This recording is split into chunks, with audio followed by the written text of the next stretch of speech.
Hey, this is Jason, and I'm here with another track walk. To begin, we'll watch the lap without any commentary from the cockpit. Next, we'll watch the lap again from the chase cam. Doing this helps us build some framework and context for the actual slow motion track walk that we'll do next. When we do this, we will go through the lap, hopefully without pausing the replay at all, and just try to keep things moving in a fluid manner.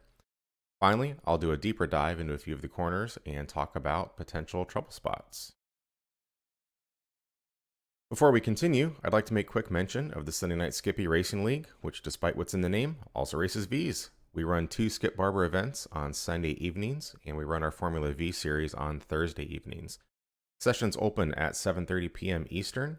Qualifying starts shortly after 8:30, and then we run 2 sprint races. We have a very kind and welcoming group of drivers and a very open and engaging Discord community where we're always discussing tips, tricks, and racecraft. If you're looking for good, clean, hard racing, and you're either a Skippy driver or a V driver, you should definitely check us out. League and Discord links can be found in the description. All right, let's start the track walk. All right, this week we are at Lime Rock Park, Chicanes. So as we're coming down the straight, our goal getting into turn 1 is really to not use the brakes. We're going to use the one board to turn in to the corner.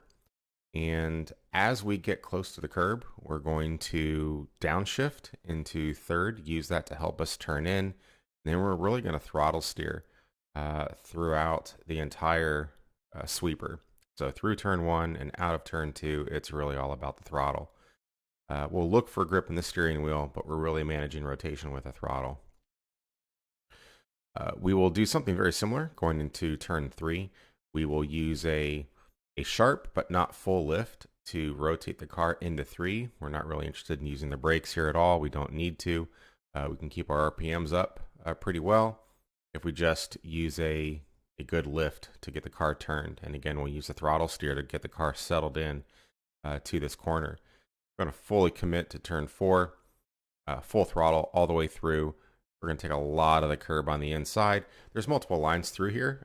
It's not necessary to take that curb.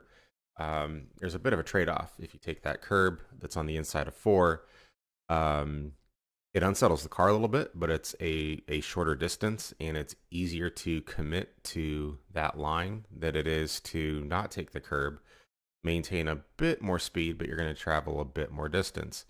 Given the straight that follows, it's really 6 of one, half dozen of the other, so whatever you're comfortable with. Getting into the first set of chicanes, our main goal is to make sure that we get a solid exit. And that's also going to be the case for turns 8, 9, and 10. We'll talk a lot about how we should be getting through 8 and 9. And then lastly, turn 11, the focus there is not using more track than is necessary. Other than that, it is pretty straightforward. Okay, as promised, first lap through is going to be through the cockpit and no commentary. But before we get started on that, real quick, here's our track conditions. We're running at about 105 degrees, which I haven't had a lot of time at Lime Rock this week. Now, I'm not trying to be modest. I have a ton of time at Lime Rock in the Skippy, and of course, last season we ran the V here. So, but I do want to talk real quick about the track temp. Don't have a lot of time here this week. This is about the hottest I've seen it get. I don't think I've seen it get up to 106. It seems like when the session starts, it's around 102, and then it slowly climbs a couple of degrees and settle in at 105. I've done 2 or 3 sessions, and it's been pretty consistent with that. All right, here we go.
All right, so to start the lap, we're coming around the final corner up here. Gonna hit this twice. I like to back it up all the way like this, just so we know there are no shenanigans setting up the lap. This is a normal setup to a normal lap here.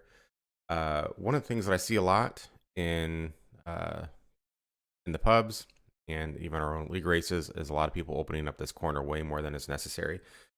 When we're running the Grand Prix layout, it is usually necessary to open this corner up a lot more because we're taking a lot more speed into the corner. We don't have the chicanes right before it. So I think people are carrying that habit over to this layout, which is totally unnecessary. If we open that corner up all the way, we are covering a lot more distance than we need to. And if somebody's right on your tail and they've set up that corner right, they could very easily eat your lunch if you open that up too much. So definitely be aware of that. One of the things that we talk a lot about in the V is minimizing distance traveled. I know I beat this drum every single track walk, along with a few other things that we'll probably harp on as well, but it really can't be overstated with a car that is this underpowered. It's really important to be as efficient as possible. This is what we're talking about when we say that this is a momentum car. We don't want to create situations where we have to accelerate again if we don't need to, or travel distance that we don't need to. It's good to use all of the track. That's important. That's a good lesson, but within reason. Use all the track that the car requires of you. So when we're coming around that last corner in this car at this layout, the car's not asking us to go any wider than what we saw back there. So try to keep it tight, listen to your force feedback, listen to the tires, and keep it as tight as you can. So like I said, when we were looking at the track map earlier, I am looking for the one board up here. That's my turn-in point. And it's a pretty shallow turn-in. I see a lot of people, they like to carry past this and then sort of take a late entry to carry speed through the corner. But again, due to the power of the car and the grip that's in the tires and the line that's available to us around the inside of the sweeper, we can be more aggressive with our turn-in, more defensive with the line. And as soon as I get close to this, you see me downshift, and I'm going to use the throttle to steer the car through here. I like to keep it nice and tight, at least through the first part of the corner. There's a lot of grip. There's a lot of positive camber through here. And we're sort of going to double apex this whole sweeper. But we can see me hedging on the throttle. And what I'm doing there is maintaining a relatively constant steering lock. And I'm using the throttle to keep the car rotating or settled depending on what I need through the corner. And this is really about feel. It's difficult to say exactly what we need to do at any given point in time because two passes through this corner for me look different from each other. So use the throttle to settle the car or to unload the car as needed to get through the corner. And what I mean by that is if you come off the throttle, the weight goes forward, we lose rear grip, and we get rotation. If we need the car to sit down and grip up in the rear, that's when we apply the throttle. Plan on using all of this track on the exit of 2. Very close to an off track there. I got very lucky. I think I cut that about as close as you possibly can. I was pretty surprised that wasn't an off track. Again, like the last corner, we don't need to be all the way out here. I see a lot of people trying to open this corner up unnecessarily. A lot of positive camber in here. Here's the groove. It's going to work well for us. Again, get that wheel turned, get some steering lock in there, and then come off the throttle. You don't have to come all the way off the throttle, just enough to get that weight transfer forward, and then opposite direction of turns 1 and 2. We're just using the throttle to turn through this corner, and the moment we like the grip and where it's pointed, we're going to commit back to full throttle. Now, what we do coming up through this right up here is really the product of how we get out of the previous corner. We're not carrying so much speed that we have to hit a very specific line. We've got some flexibility in how we take this corner. I like to use a lot of the curb. It's easier for me to set up for, and just planning on doing this doesn't put me in an awkward situation if I come out of the last corner in a way that I'm not normally accustomed to. But it's not required to do that. I'm going to break our rules here, and we're going to back up a little bit. This is moving a little bit quicker than I want it to. So if we can set this corner up so that we're out here to the left a bit more, then we don't need to take the curb. But this is generally my typical pass through this section, so nothing odd here. And I usually find myself in the middle of the track back there based on the previous exit, so I need to take a relatively early turn in, which puts me all over that curb. But I don't really find that it affects lap times. I've done it both ways, and it's really not that big of a difference. If you can avoid that curb, it's going to not unsettle the car as much, which is a good thing in the V. We're not getting any wheel slip if we don't take that curb, but we are covering a bit more distance.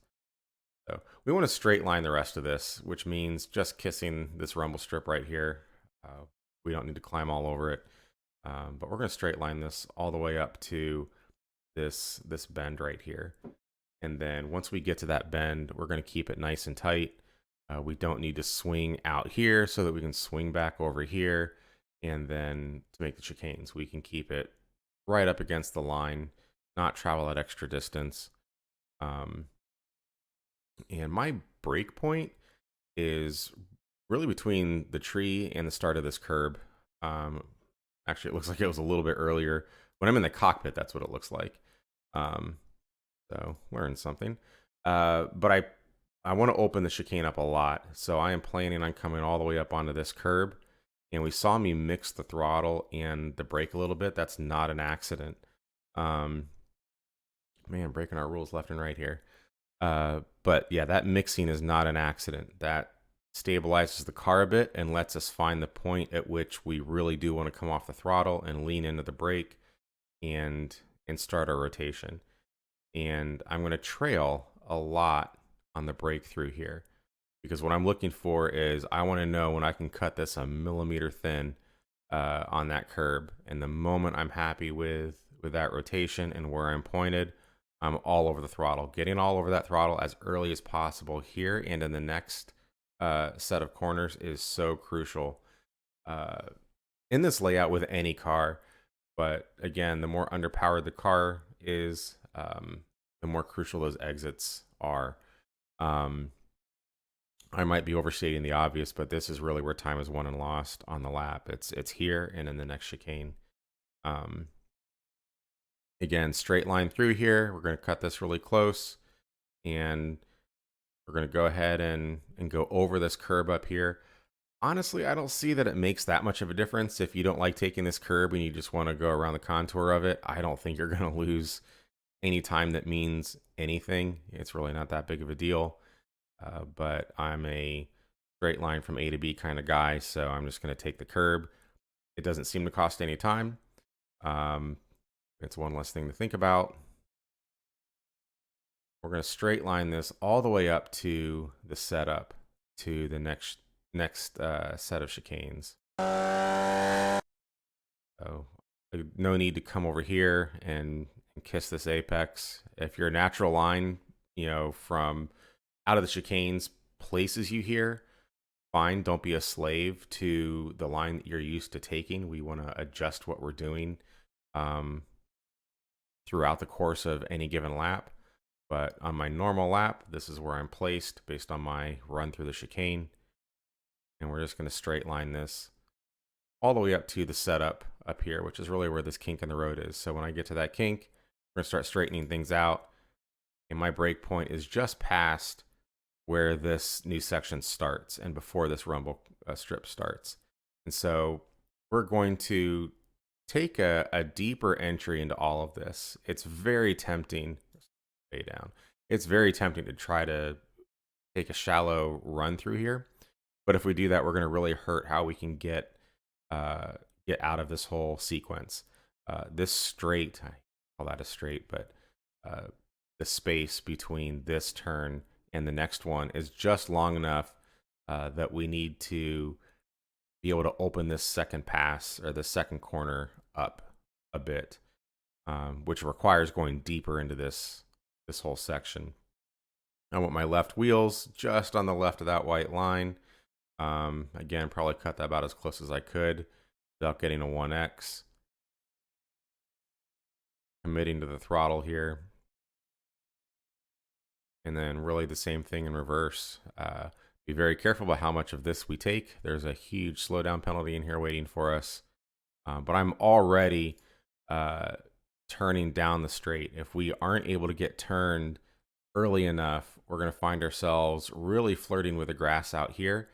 And it's going to be very tempting to try to turn through an off track out here, which is why you see so many people spun up against the walls because they dropped a wheel and they tried to turn through it and bring the car back on the track too aggressively, and they spun.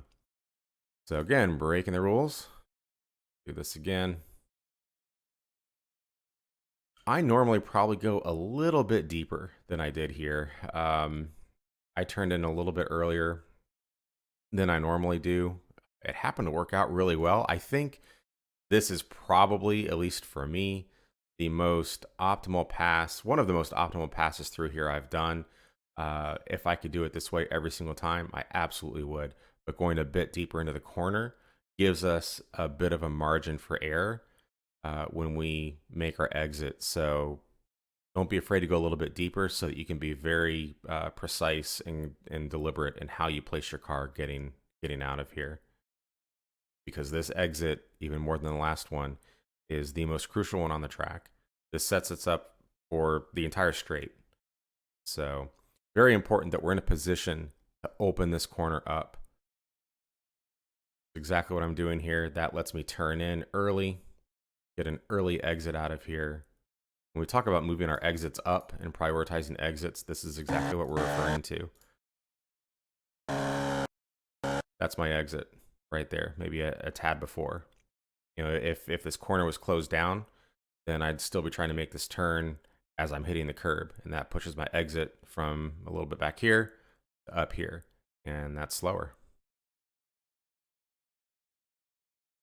Like I said, when all goes well, you shouldn't be fighting to keep it on the track. That's not to say that I don't have laps where I'm out here a bit or even dropping a wheel a bit. If you do drop a wheel right there, just make sure that you accept your fate, straighten out the steering wheel, and gradually bring it back onto the track. Don't try to turn through it, or you're going to be ping-ponging through here. Bad for you, bad for people behind you. And for the love of God, if you do spin, please hold your brakes. All right, so like I was saying when we started the lap, we don't need to swing all the way out to the left to open this up. I'm probably even a bit more left than I need to here. We can keep this really tight, really focused on not getting up on this curb. We don't want to unsettle the car. I want to be right on this white line, and I want to be very efficient with my shift. So there's a bit of a climb through here, so I delay my upshift just a little bit. Normally we're shifting at about 84, 85 miles an hour. I did it at 84. But I want to be really efficient with this shift here. Because again, it sets us up for the rest of the straight. And then plan on using most of the track on the exit. I apologize, that wasn't the smooth, fluid, slow-mo that we normally do, but that last set of corners is tricky. We'll go through it again in the next section, but that is the lap. And that is a 105, 108, 454. So, optimistic guy. All right, so for our deeper dive, we're going to look at a few corners here. We're going to start with turn 1, the first right-hander, and then we're going to look at left-hander, which is turn 3, actually called left-hander, because aside from the chicanes, it's the only left on the track. So that we can focus on throttle steering. That's something that we talk about a lot in how we drive the V. It's also very applicable to the Skippy. Throttle steering is a big part of how we make the most out of the car. And then we'll talk about the two chicanes and prioritizing exits and trail braking a bit. So, turn one here. As I mentioned in the slow-mo walkthrough, I'm not using the steering to get through the corner nearly as much as I'm using the throttle to get through the corner. So I match RPMs to drop from 4 to 3. I don't want any real engine braking. I don't want it to slow me down, and I don't want it to unsettle the rear of the car. So we do the most gentle downshift we can manufacture, which is a really high rev, drop it into third, and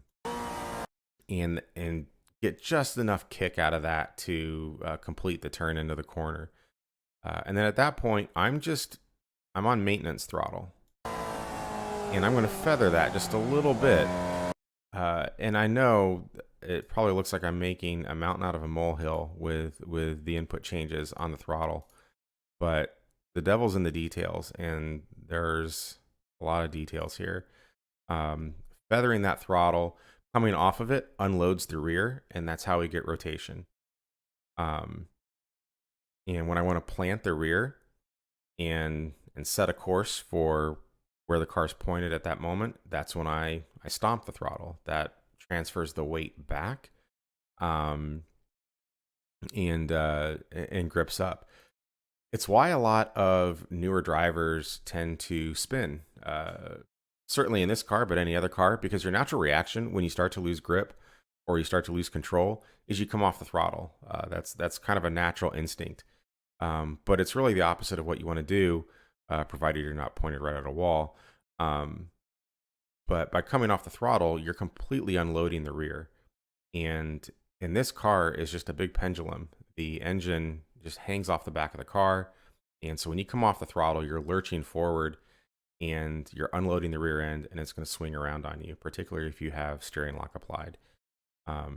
So that's what leads to a lot of spins. But if we can dial all of that in, all of that knowledge in, those physics, we can be very, very precise in managing rotation of the car. So we do that through turns 1 and 2, and then we're going to do it again up here in turn 3. As soon as I want turn in, it's a sharp lift. I am breaking the rear end loose. The rear end is very loose through here. I'm using the camber of the corner to help guide the car. I want a nice sharp turn in. It might even slide a little bit on me. Take a lot of that curb on the inside, and then as soon as I'm confident that my exit will not bring me too far out to the right, then I commit to the throttle. All right, jumping up here to the first chicane, talk about trail braking a little bit. So trail braking is very critical in getting through the first corner of the chicane precisely. So really just riding the brake, coming off of it a little bit, and then as soon as I'm happy with where I'm pointed, full commit to the throttle. Again, just like the next chicane, we're going to bring that exit of the corner up as much as possible. If we hit this right, we don't care about the rest of this. In this car, at least, this looks nasty. We've got a right and then a left and then a right and then a left. But if we do this right, say if we do this correctly, we have a right-hand turn, and then we've got to straighten it out a bit to the left, and then we're done. So getting this right feels great. Maybe I was a little bit too optimistic with characterizing that as a right and then a slight correction. We do have a left here, but we're full throttle. And when we're full throttle, we can talk about the rest of it almost as if it's straight. So really all about the trail brake, getting into the corner. That's what lets us be precise about the entry and the exit.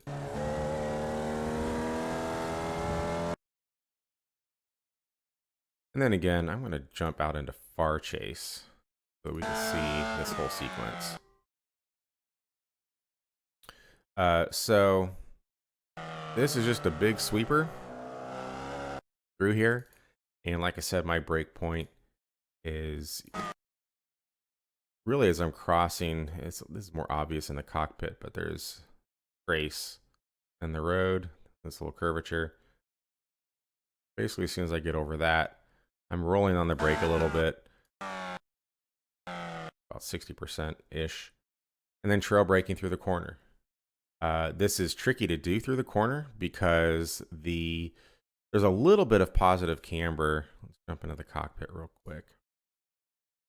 There's a little bit of positive camber right here, and we can lean into that and use that to start the turn in. But if we're too aggressive past that, we're going to wash out through the corner.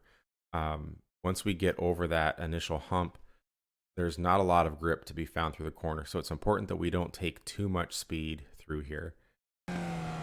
But we want to rotate the car, and the track falling away from us a little bit helps us with that.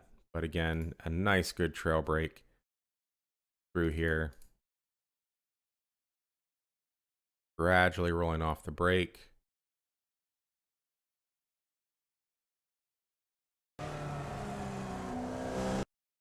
Making sure that we can open this up here, and then moving the exit up to right here. This is our corner exit right at this moment.